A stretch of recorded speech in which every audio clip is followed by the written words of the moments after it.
ಯಾರು ನಿಮಗೆ ಗೌರವವನ್ನು ಕೊಡುವುದಿಲ್ಲವೋ ಅಂಥವರ ಬಗ್ಗೆ ಯಾವುದೇ ಕಾರಣಕ್ಕೂ ಕೂಡ ಯೋಚನೆಯನ್ನು ಮಾಡಲು ಹೋಗಲೇಬೇಡಿ. ಏಕೆಂದರೆ ಅಂಥವರನ್ನು ಯೋಚನೆ ಮಾಡಲು ಹೋಗಿ ನಿಮ್ಮ ಅಮೂಲ್ಯವಾಗಿರುವಂತಹ ಸಮಯವನ್ನು ನೀವು ಏಕೆ ಹಾಳು ಮಾಡಿಕೊಳ್ಳುತ್ತೀರಾ?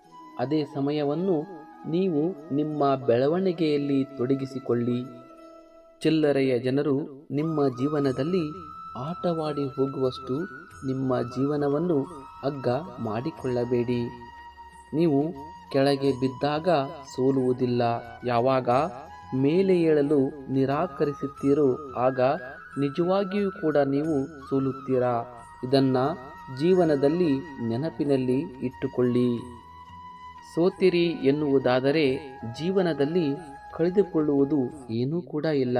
ಆದರೆ ನೀವು ಆ ಸೋಲಿನ ಅನುಭವದಲ್ಲಿ ಜೀವನವನ್ನು ಕಟ್ಟಿಕೊಳ್ಳದೇ ಇದ್ದರೆ ನೀವು ನಿಜವಾಗಿಯೂ ಕೂಡ ಸೋತಿರಿ ಎಂದು ಅರ್ಥವಾಗುವುದು. ಒಂಟಿತನ ಎನ್ನುವುದು ನಿಸರ್ಗ ನಿಮಗೆ ತೋರಿಸುವಂತಹ ಸನ್ನೆ. ನಿಸರ್ಗವು ನಿಮ್ಮನ್ನ ಸುಳ್ಳುಗಾರನಿಂದ ತಪ್ಪಿಸುವ ಕೆಲಸವನ್ನ ಮಾಡುತ್ತದೆ. ಹಾಗಾಗಿ ನಿಸರ್ಗದ ಮಾತನ್ನು ನೀವು ಆಲಿಸಿ ಪಾಲಿಸಿ. ಖಂಡಿತವಾಗಿಯೂ ಕೂಡ ನಿಮ್ಮ ಜೀವನದಲ್ಲಿ ಬೆಳಕು ಎನ್ನುವುದು ಬಂದೇ ಬರುತ್ತದೆ. ದೇವರು ಎಲ್ಲರನ್ನೂ ಕೂಡ ಒಮ್ಮೆ ಪರೀಕ್ಷೆಗೆ ಒಳಪಡಿಸುತ್ತಾನೆ. ಆ ಪರೀಕ್ಷೆಯಲ್ಲಿ ನೀವು ಗೆಲುವನ್ನು ಸಾಧಿಸಿದರೆ ಖಂಡಿತವಾಗಿಯೂ ಕೂಡ ನಿಮ್ಮ ಜೀವನ ಎನ್ನುವುದು ಪರಿಪಕ್ವವಾಗುವುದು. ದೇವರ ದೃಷ್ಟಿಯಲ್ಲಿ ನೀವು ದೇವರ ಕೃಪೆಗೆ ಪಾತ್ರರಾಗುವಂತಹ ಕೆಲಸವನ್ನು ಮಾಡಬೇಕು. ಆ ಕೆಲಸವೇನೆಂದರೆ ಸದಾ ಸತ್ಯದ ದಾರಿಯಲ್ಲಿ ಹೋಗುವುದು, ಸದಾ ಧರ್ಮವನ್ನ ರಕ್ಷಣೆ ಮಾಡುವುದು, ಇನ್ನೊಬ್ಬರಿಗೆ ಕೆಟ್ಟದ್ದನ್ನ ಬಯಸದೇ ಇರುವುದು. ಅಂದರೆ ಇನ್ನೊಬ್ಬರಿಗೆ ಒಳ್ಳೆಯದನ್ನ ಮಾಡಲು ಸಾಧ್ಯವಾಗದಿದ್ದರೂ ಕೆಡಕನ್ನು ಯಾವುದೇ ಕಾರಣಕ್ಕೂ ಮಾಡಬಾರದು. ಇದು ನೀವು ದೇವರ ಕೃಪೆಗೆ ಪಾತ್ರರಾಗಲು ಇರುವಂತಹ ಒಂದು ಉತ್ತಮವಾದ ದಾರಿ. ಜೀವನದಲ್ಲಿ ಬೇರೆ ವ್ಯಕ್ತಿಗಳು ಮಾಡುವಂತಹ ತಪ್ಪುಗಳಿಂದ ನೀವು ಪಾಠವನ್ನು ಕಲಿಯಬೇಕು. ಏಕೆಂದರೆ ನಾವು ಮಾಡಿರುವಂತಹ ತಪ್ಪುಗಳಿಂದ ಪಾಠವನ್ನು ಕಲಿಯಲು ನಮ್ಮ ಆಯುಷ್ಯ ಕೂಡ ಸಾಕಾಗದು.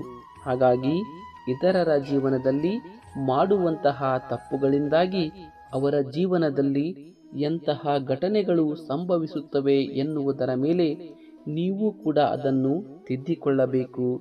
ಆಗ ಮಾತ್ರ ನಿಮ್ಮ ಜೀವನ ಎನ್ನುವುದು ಪರಿಪಕ್ವವಾಗುವುದು. ಬುದ್ಧಿವಂತರಾದವರು ಮೌನವಾಗಿಯೇ ಇರುತ್ತಾರೆ. ಅರ್ಧಂಬರ್ಧ ವ್ಯಕ್ತಿಗಳು ಸದಾ ಮಾತನಾಡುತ್ತಲೇ ಇರುತ್ತಾರೆ. ಮೂರ್ಖ ವ್ಯಕ್ತಿಗಳು ವಾಗ್ವಾದವನ್ನು ಮಾಡುತ್ತಿರುತ್ತಾರೆ. ಆದರೆ ನೀವು ಬುದ್ಧಿವಂತ ವ್ಯಕ್ತಿಗಳಾಗಬೇಕು. ಆಗ ಮಾತ್ರ ಜೀವನ ಎನ್ನುವುದು ಹೇಗೆ ಬೇಕು ಹಾಗೆ ರೂಪಿಸಿಕೊಳ್ಳಲು ಸಾಧ್ಯವಾಗುವುದು. ಜೀವನವನ್ನು ತುಂಬ ಗಂಭೀರವಾಗಿ ತೆಗೆದುಕೊಳ್ಳುವಂತಹ ಅವಶ್ಯಕತೆಯೇ ಇಲ್ಲ. ಇಲ್ಲಿ ಯಾರೂ ಜೀವಂತವಾಗಿ ಶಾಶ್ವತವಾಗಿ ಉಳಿಯುವಂತಹ ಪ್ರಶ್ನೆಯೇ ಇರುವುದಿಲ್ಲ.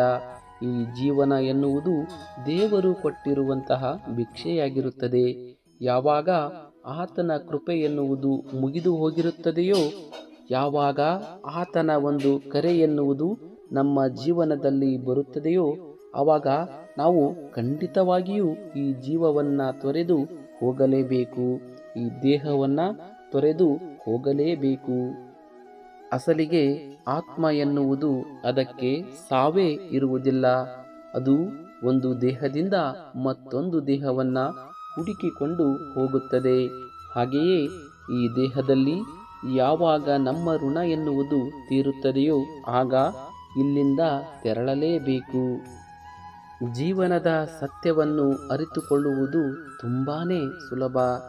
ಯಾವ ತಕ್ಕಡಿಯಲ್ಲಿ ನಾವು ಬೇರೆಯವರನ್ನು ಅಳೆಯುತ್ತೇವೆಯೋ ಅದರಲ್ಲಿ ಸ್ವತಃ ನಾವೇ ಕುಳಿತು ನೋಡಬೇಕು.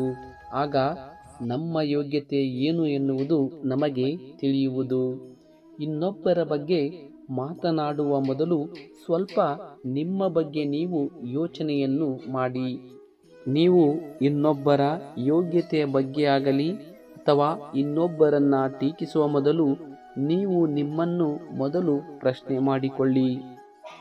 ಯಾವ ಜನರು ನಮ್ಮನ್ನ ತುಳಿಯಲು ಪ್ರಯತ್ನವನ್ನ ಪಡುತ್ತಿರುತ್ತಾರೆಯೋ ಅವರೆಲ್ಲ ಬಂಧನದಲ್ಲಿ ನಮ್ಮವರೇ ಮತ್ತು ನಮ್ಮ ಸ್ವಂತದವರೇ ಆಗಿರುತ್ತಾರೆ ಎನ್ನುವುದನ್ನು ಜೀವನದಲ್ಲಿ ಯಾವತ್ತೂ ಮರೆಯಬೇಡಿ. ಶ್ರೀಕೃಷ್ಣಂ ವಂದೇ ಜಗದ್ಗುರು. ಈ ಮಾಹಿತಿ ಇಷ್ಟವಾಗಿದ್ದರೆ ಈ ವಿಡಿಯೋಕ್ಕೊಂದು ಲೈಕ್ ಕೊಡಿ. ಅದೇ ರೀತಿ ನಮ್ಮ ಚಾನಲನ್ನು ತಪ್ಪದೇ ಸಬ್ಸ್ಕ್ರೈಬ್ ಮಾಡಿ.